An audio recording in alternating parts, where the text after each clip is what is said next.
വാഗ്ദാനങ്ങൾ കൊടുക്കുന്നതിലല്ല, അത് നടപ്പിലാക്കുന്നതിലാണ് കാര്യം.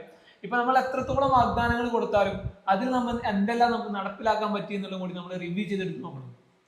അതന്നെ റിവ്യൂ ചെയ്യാൻ നമുക്കിപ്പോ വികസനങ്ങൾ നമുക്കിപ്പോ കഴിഞ്ഞ 5 കൊല്ലത്തെ വികസനങ്ങൾ എന്ന് കമ്പയർ ചെയ്താൽ തന്നെ അപ്പൊ എന്താ വെച്ചാല് എന്താ പറയാ, അതിന്റെ ഒരു തുടർച്ചക്കായിട്ടുള്ള ഒരു കാൻഡിഡേറ്റ് ആണ് നമ്മൾ മുന്നോട്ട് വെക്കുന്നത്. ഇലക്ഷൻ വരുന്ന സമയത്ത് ഇപ്പം രാഷ്ട്രീയം, നമ്മൾ നേരത്തെ പറഞ്ഞു രാഷ്ട്രീയം നോക്കിയിട്ട് എല്ലാ ആൾക്കാരും വോട്ട് ചെയ്യുന്നുണ്ട്, പക്ഷെ ഈ രാഷ്ട്രീയം കൂടി ഇത് ഇൻഫ്ലുവൻസ് ചെയ്യുന്നുണ്ട്.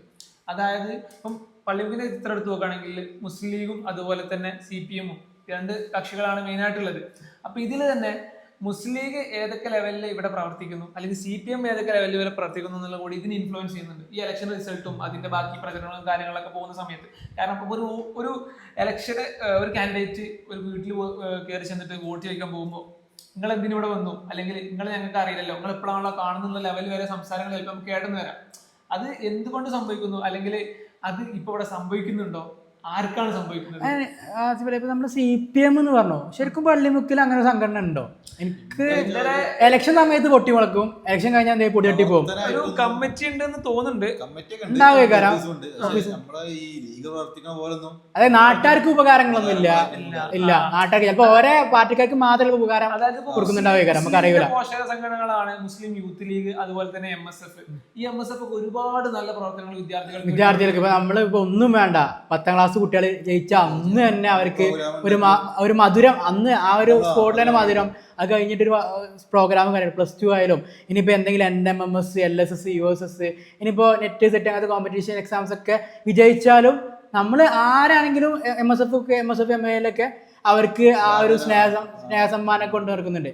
ഞാൻ അങ്ങനത്തെ കാര്യങ്ങൾ കണ്ടിട്ടില്ല, ഇനി ചെയ്യലുണ്ടോ എന്ന് അറിയൂല. അത് നമ്മൾ ഇപ്പോഴത്തെ കാലത്ത് എല്ലാം ചെയ്തൊക്കെ നമ്മൾ അറിയുന്നുണ്ട്, അപ്പൊ നമ്മൾ അറിയുന്നില്ലല്ലോ. അപ്പം മറച്ചു വെക്കും, ചെയ്ത കാര്യങ്ങൾ പബ്ലിസിറ്റി ആണല്ലോ. എനിക്ക് തോന്നുന്നത് ഇലക്ഷൻ സമയത്ത് പൊട്ടി മുടക്കുന്ന അല്ല, പള്ളിമുക്കിലൊരു വ്യക്തമായ CPM ഉണ്ടെങ്കിൽ അവർ പാർട്ടി ചിഹ്നത്തിന് മത്സരിക്കൂലോ? അതുമില്ലല്ലോ. പള്ളിമുക്ക് ഒരു അരിവാൾ ചുറ്റി നക്ഷത്രം കണ്ടിട്ട് എത്ര കൊല്ലായി കണ്ടിട്ടുണ്ടോ? അതൊരു വേറൊരു കാര്യമാണ് ചർച്ച ചെയ്യണം. ഇപ്പൊ അവരുടെ സീറ്റിൽ മത്സരിക്കുന്ന ഈ സ്ഥാനാർത്ഥി അവരുടെ മെമ്പറാണ്.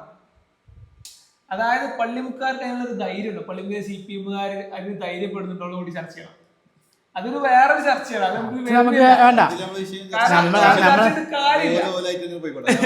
അല്ല, അവരെ കാൻഡിഡേറ്റ് ഇപ്പൊ കൊല്ലങ്ങളായിട്ട് നമ്മൾ കാണുന്നതാണ്. നീ പറഞ്ഞ പോലെ സ്വതന്ത്രമായിട്ടാണ് സ്വന്തം ചിഹ്നം കൊണ്ടിട്ട്, ചിഹ്നം പാർട്ടിക്ക് ഉണ്ട്. അത് അവരെ എനിക്ക് തോന്നുന്നുണ്ട് അവരെ പാർട്ടി ഓഫീസിന്റെ ഫ്ലെക്സിലൊക്കെ ഉണ്ട് തോന്നുന്നുണ്ട് അല്ലെ? പള്ളിമുക്കാർക്ക് അത് നമ്മുടെ ചിഹ്നം എന്ന് പറഞ്ഞിട്ട് കൊടുക്കാനുള്ള, അല്ല പള്ളിമുക്കാർക്ക് നമ്മുടെ ചിഹ്നം എന്ന് പറഞ്ഞിട്ട് കൊടുക്കാനുള്ള ഒരു ഭാഗ്യമില്ല, അത് കാണാനുള്ള ഭാഗ്യമല്ല നമ്മളെ പോളിംഗ് സ്റ്റേഷനിൽ. അല്ല അവരെ പറഞ്ഞിട്ട് കാര്യമില്ല. കാരണം എന്താ വെച്ചാൽ ഒരു പ്രവർത്തനം നടത്താത്തവര് ഈ ചിഹ്നം കൊണ്ട് നാട്ടുകാർ ചോദിക്കൂലേ, ഇതാവുമ്പോ പറയാ സ്വതന്ത്ര സ്ഥാനാർത്ഥിയാണ്, ഞങ്ങൾ LDF സുഖാണല്ലോ.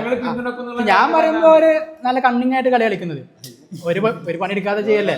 ഇലക്ഷൻ വരുന്ന സമയത്ത് മാത്രം പൊട്ടിമുളക്കുന്ന ഒരു പാർട്ടിയും അതിന്റെ അനുയായികളും അവര് ഇലക്ഷൻ കഴിഞ്ഞാൽ പൊടി തട്ടുന്നു പറയണോ. വിവേചനമില്ലാത്ത വികസനം, ആ ഒരു ടാഗ് ലൈൻ കഴിഞ്ഞ പ്രാവശ്യം നമ്മൾ കൊടുത്തിട്ടുണ്ട്. അതന്നെയാണ് നടപ്പാക്കിയത്. അതെ, അതാണ് നമ്മൾ നടപ്പാക്കിയത്. പക്ഷെ അതല്ലാത്ത രൂപത്തിലാണ് നടന്നതെന്നൊക്കെ പറഞ്ഞിട്ട് അത് നമ്മൾ പറഞ്ഞു കഴിഞ്ഞു. അവര് ചിലപ്പോ അങ്ങനെ ആയിരിക്കും, അതുകൊണ്ട് അവർക്ക് നമ്മൾ ചെയ്തെന്നുള്ള ഫീൽ ആയിരിക്കും ഉണ്ടാകുക. ഇതൊക്കെ തന്നെയാണ് നമുക്ക് പള്ളിമുക്കിന്റെ ഒരു ചിത്രം. രാഷ്ട്രീയ ചിത്രം എന്ന് പറഞ്ഞാൽ പള്ളിമുക്കിന് ഈ രാഷ്ട്രീയ ചിത്രങ്ങളുണ്ട്. 2 രാഷ്ട്രീയ പാർട്ടികൾ എന്ന് ഞാൻ പറയൂല, ഒരു രാഷ്ട്രീയ പാർട്ടി പള്ളിമുക്കിലുണ്ട്.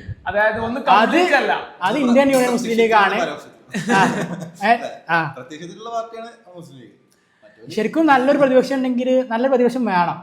അത് പള്ളിമുക്കാർക്ക് അതിനുള്ള നല്ല പ്രതിപക്ഷത്തിന് ചെയ്യാൻ പറ്റുന്ന കുറെ കാര്യങ്ങളുണ്ട്. അതായത് ഇപ്പം ഒരു ടീം ഇവിടെ ഭരണത്തിൽ വന്നാലും ഇപ്പൊ പറഞ്ഞ പോലെ അയാൾ ഈ വാർഡിന് മൊത്തം മെമ്പർ ആയിരിക്കും, അയാളിൽ നിന്നും എന്തെങ്കിലും ഒരു കാലത്ത് മുസ്ലിം ലീഗ് ചെയ്ത പ്രതിപക്ഷം ഇരുണ്ട കാലത്ത് പലതും ഇവർക്ക് ചെയ്യാൻ കഴിയാത്ത കാര്യം ചെയ്യിപ്പിച്ചതും അല്ലെങ്കിൽ ഒരു സപ്പോർട്ട് പ്രതിപക്ഷത്തിനും എന്ത് ചെയ്യാ, പല സപ്പോർട്ടുകളും ചെയ്യാൻ പറ്റും. അത് നോക്കൂ, ഇത് കുത്തിത്തിരിപ്പ് വേറെ ഒന്നും നമുക്കറിയില്ല, പ്രതീക്ഷിക്കുന്നില്ല. പക്ഷെ ഇതൊരു ഇലക്ഷൻ സമയത്ത് മാത്രം കുറച്ച് പേര് എന്ത് ചെയ്യും, കസേരം കൊണ്ടുവരും, അവരാ കസേരം കൊണ്ട് പോവുകയും ചെയ്യും. അവർക്ക് അത്ര ആവശ്യമുള്ളൂ, അവർക്ക് എന്തോ ഒരു വൈരാഗ്യം പോലെ അല്ലെങ്കിൽ അങ്ങനെയൊക്കെ എടുത്തിട്ടുള്ള